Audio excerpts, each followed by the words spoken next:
Hello, in front of me I've got Xiaomi 11 Lite. In this video I'll show you how to manage Google Pay app.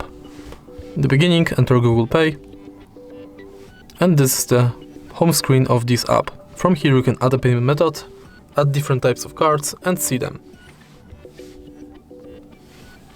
Then you can go to all your payment methods, full list of participating banks,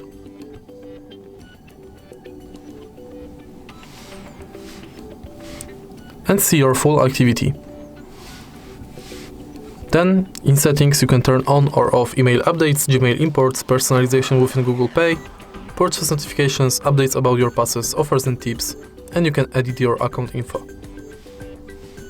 In Contactless Setup, you can set up payment method, see if NFC is on, if Google Pay is set as default, if you got your lock screen set, and if your phone meets security requirements. Then we've got help and support, send feedback, and if you type right here, you got access to your Google account.